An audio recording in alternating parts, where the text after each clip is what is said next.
There is a spirit, ancient, ageless, that sleeps in the shadows of banyan trees, a being who resides between the worlds of the living and the dead, hanging upside down from trees, waiting, watching, and whispering riddles that could tear a man's soul apart. This is the story of Betaal, the ghost that haunts Indian folklore.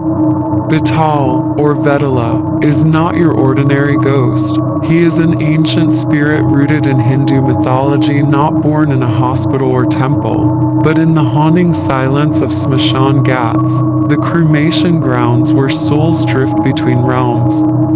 According to legend, a Betaal is a restless soul, one who died an unnatural death, without the last rites. But unlike ordinary spirits, Betaals are cunning, powerful, and dangerous. They don't flow aimlessly.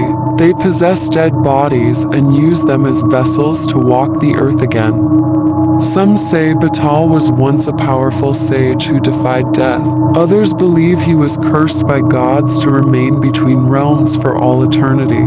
Half demon, half philosopher. Whatever the truth is, one thing is certain: he's not at peace.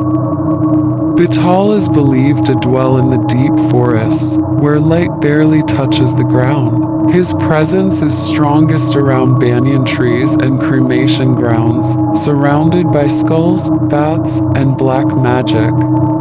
In some stories, he lives in a cave protected by deadly traps. In others, he hangs from trees inverted, like a bat guarding the corpse he has possessed. Priests and sages have long warned people never to disturb such places. For those who dare, Betaal awakens. Now comes the most famous tale, the Vikram Betaal saga. Centuries ago, there was a mighty King Vikramaditya, brave, wise, and just. One day, a mysterious tantrik offered him magical powers in return for a favor: retrieve a corpse from a haunted forest. That corpse was Betaal. The king went, armed with nothing but courage. He found Betaal hanging from a tree, possessed and laughing eerily. Every time Vikram carried him, Betaal told him a story, followed by a riddle. If the king answered correctly, Betaal flew back to the tree. If he remained silent, Betaal promised to let him pass, but King Vikram was too wise to remain silent, so the game continued, 25 times.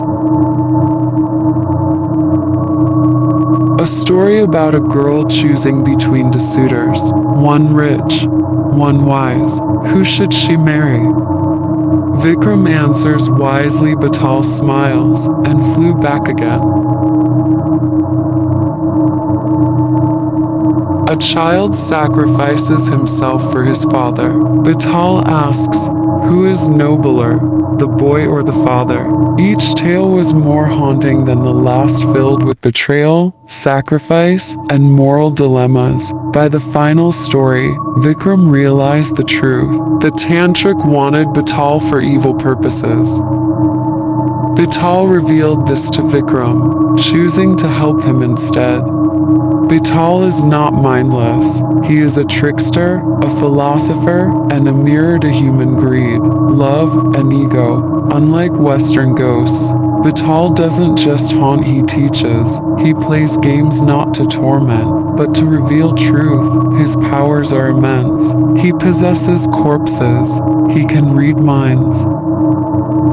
He can foretell the future, and sometimes, he decides the fate of kings.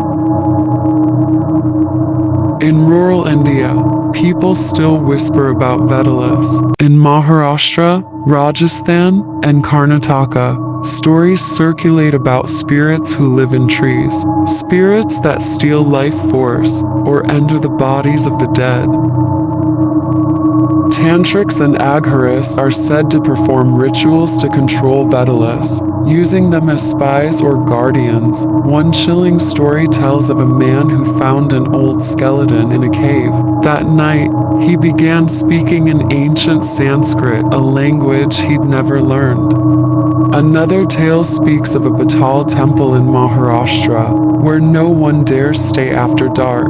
Offerings are left, but never touched. Whether myth or memory, the fear lingers. Betaal's legacy has outlived time. In the 1980s, Indian television brought the Vikram or Betaal series to life. Children and adults alike were hooked on the tales. Every episode a new riddle. Recently, Netflix released a horror series titled Betaal, showing him not as a storyteller, but as an undead zombie soldier, cursed during colonial times. Comics, books, and horror shows still revisit Betaal, reminding new generations of this ancient ghost. But who or what is Betaal really? Some believe he is a symbol of karma, returning again and again until his questions are answered. Others see him as a guardian of truth, making sure that only the wise pass through darkness. He may also represent the duality of life and death, of being suspended between two worlds. Betaal is often compared to vampires, but he is older and far deeper. Unlike vampires, he doesn't drink blood, he drinks wisdom, and souls lost in confusion. He isn't afraid of garlic or crosses. His power lies in knowledge and mystery. And so, the story of Betaal continues, in stories whispered in quiet villages, in books left half-read, and in deep forests, where the wind still speaks in riddles. So if you ever find yourself walking near a banyan tree, and hear a voice that asks you a question, answer carefully, for it may not just be the wind. It may be Betaal waiting for you to play his game. If this tale gave you chills, or made you think, don't forget to like, share, and comment your thoughts below. And if you're hungry for more mysteries, myths, and dark legends from around the world, hit that subscribe button and join our journey on universal things. Because the next story might just be darker than this one.